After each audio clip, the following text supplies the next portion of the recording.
Capítulo 7. Aleaciones ferrosas. ¿Por qué es importante que estudiemos las aleaciones ferrosas? Pues bien, en la actualidad más del 90% de los metales que se usan en aplicación industrial son aleaciones a base de hierro, es decir, aceros al carbono o aceros inoxidables. Podemos clasificar a los metales también como un segundo subgrupo que serían aleaciones no ferrosas, es decir, las aleaciones a base de aluminio, cobre, etc. Estas aleaciones ferrosas además pueden ser clasificadas en aceros o en hierro fundido dependiendo de su porcentaje de carbono. Algunas de las ventajas de estos aceros o de estas aleaciones ferrosas es su costo relativamente bajo, y es que al ser estudiadas desde hace mucho tiempo, la tecnología ha hecho posible economizar sus procesos, haciendo que sean más baratos entre 6 a 8 veces más que una aleación de aluminio o cobre, o hasta 12 veces más una aleación de magnesio.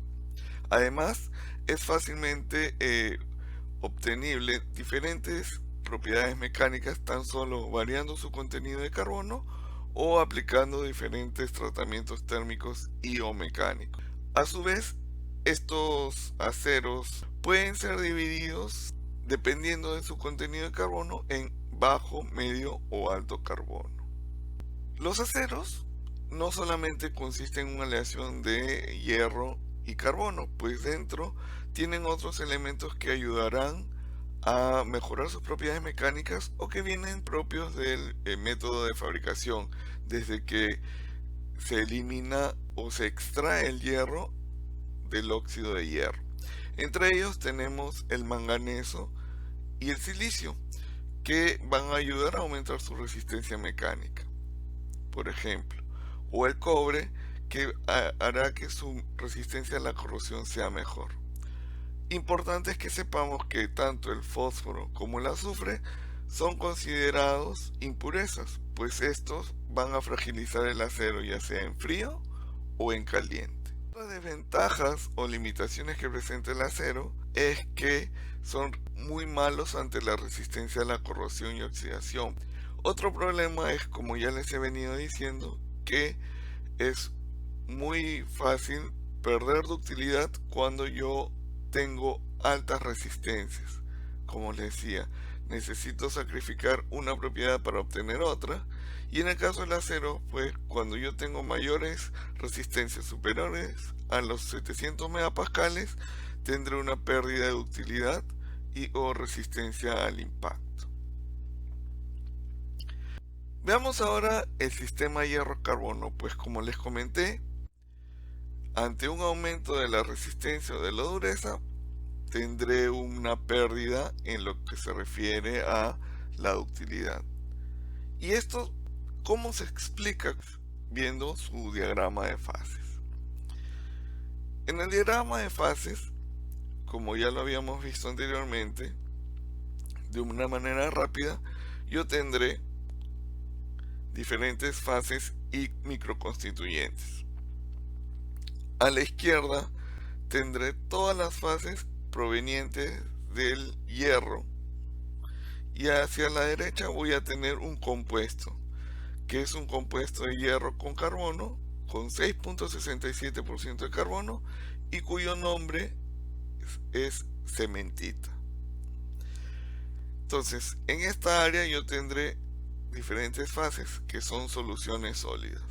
Tendré solución sólida alfa, solución sólida gamma y solución sólida delta en esta zona de acá.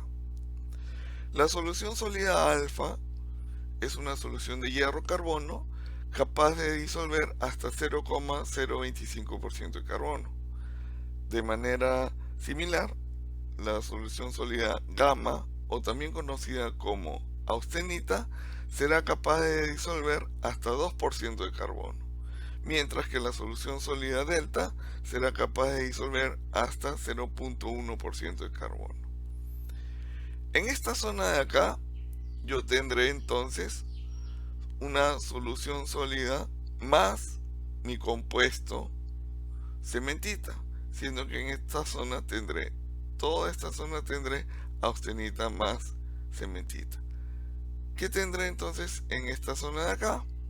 Exacto, tendré esto que sería alfa o ferrita más lo que le llamamos hace un momento cementita.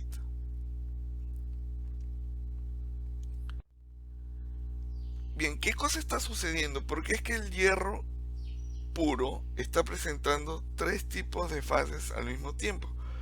Pues en realidad el hierro puede acomodarse de distintas maneras con distintos arreglos cristalinos dependiendo su temperatura. Y esto es una propiedad que le llamamos alotropía. ¿Qué cosa es la alotropía?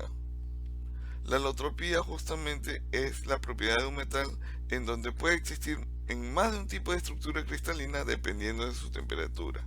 Y este cambio es reversible, lo cual quiere decir que si yo hago un enfriamiento, partiré de una ferrita delta a una austenita y cambiaré a una ferrita. Pero si ahora yo lo vuelvo a calentar, mi ferrita volverá a transformarse en austenita. Entonces es un cambio que yo lo pueda realizar tantas veces como yo desee y siempre se van a dar a las mismas temperaturas. Entonces, como vemos en el diagrama de equilibrio, a partir de 910 grados, toda mi ferrita pasará a cambiarse a austenita y toda mi austenita cambiará a ferrita delta cuando yo pase de 1410 a una temperatura superior.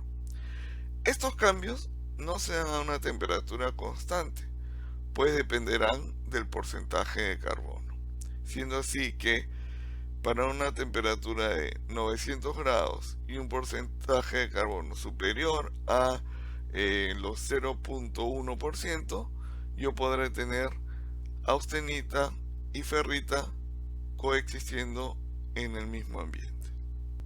Resumiendo lo que hemos visto en el diagrama de fases anteriores, todos estos componentes del diagrama son compuestos intersticiales debido a que el carbono es un átomo muy pequeño y puede colocarse en los intersticios de la red de hierro.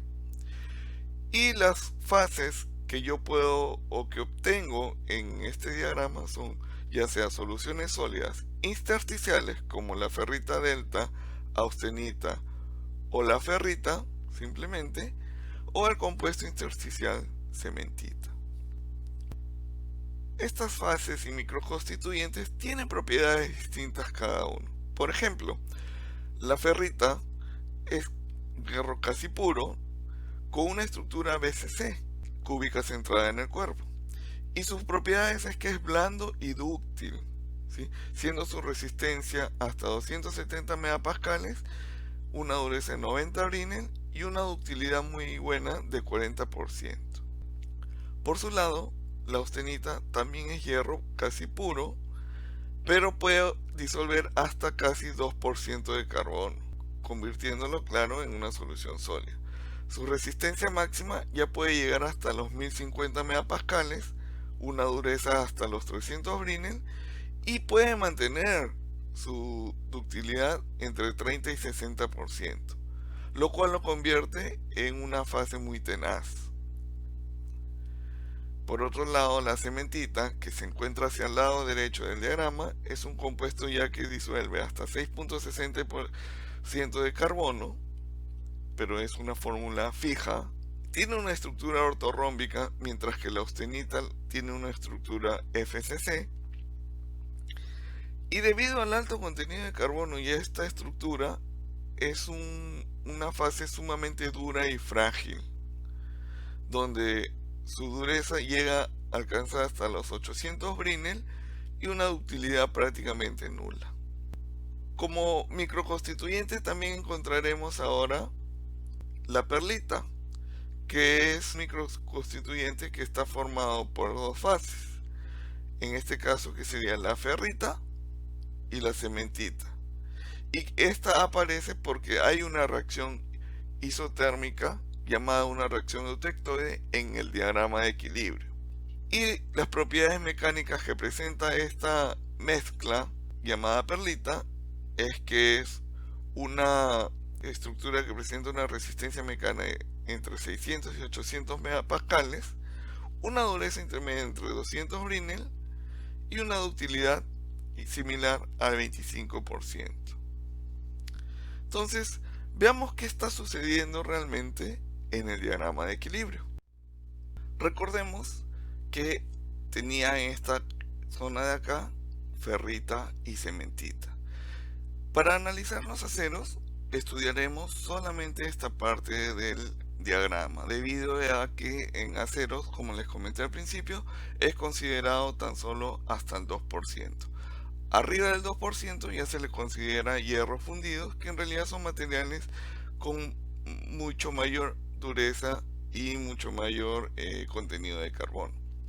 Estas líneas de acá, recuerden, son líneas de reacciones isotérmicas, siendo que esta de acá es la reacción eutéctica, que formará una mezcla eutéctica, y esta de acá es una reacción eutectoide, que forma nuestra mezcla eutectoide que dijimos llamamos perlita.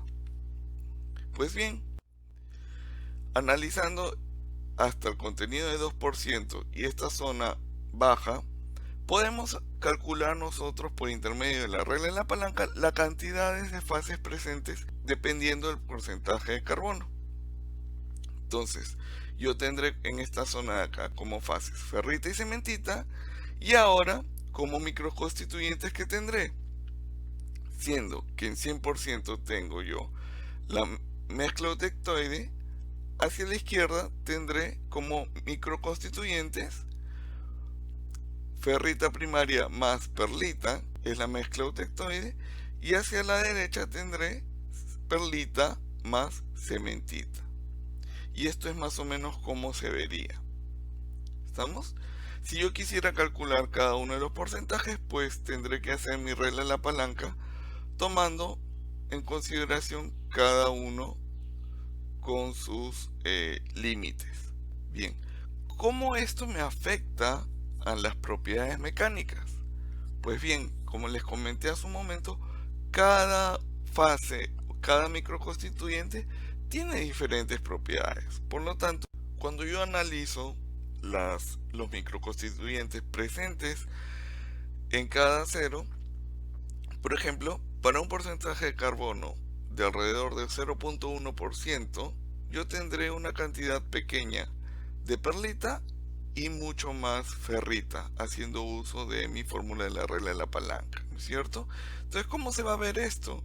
Vamos a verlo como bastantes granos de ferrita, que son estos granos amarillos, y una pequeña cantidad de perlita, que serían estos granos oscuros o de color negro. Si ahora yo aumentase el porcentaje de carbono a 0.2%, tendré una estructura compuesta por 25% de perlita y un 75% de ferrita. Entonces, ¿se entiende la lógica? De manera análoga, si yo aumento 40%, ¿qué sucederá? ¿Estaré aumentando qué? Exacto. Ahora tendré 50% de perlita y 50% de ferrita. Y microestructura se va a ver como está acá. Ahora ya tengo mayor cantidad de perlita que antes, y obviamente he tenido que reducir la cantidad de ferrita. Y así sucesivamente hasta que yo llegue pues al 100% de perlita. Acuérdense, es una microestructura que es una mezcla de dos fases. Y en estas dos fases yo tengo entrelazados tanto la ferrita como la cementita. ¿Cómo me afecta esto a las propiedades mecánicas? Recuerden, a mayor porcentaje de carbono, yo estoy obteniendo mayor presencia de perlita y estoy teniendo menor presencia de ferrita también. Por lo tanto, si yo revisara sus propiedades mecánicas, vería algo como esto. De 0 hasta 0,8%, efectivamente, al aumentar la cantidad de perlita que era más dura, su dureza va a seguir aumentando. Y esto va a suceder de manera continua hasta que yo obtenga pues 100% de cementita. La cementita era la más dura de las fases. Sin embargo, cuando estoy aumentando el contenido de cementita, estoy disminuyendo la cantidad de ferrita presente. ¿Y cómo era la ferrita? Pues era un material dúctil. Y esto sí lo dejo para que ustedes analicen por qué es el comportamiento de la resistencia en este sentido. ¿Sí? Aumenta hasta un 0.8 y luego va a empezar a disminuir poco a poco.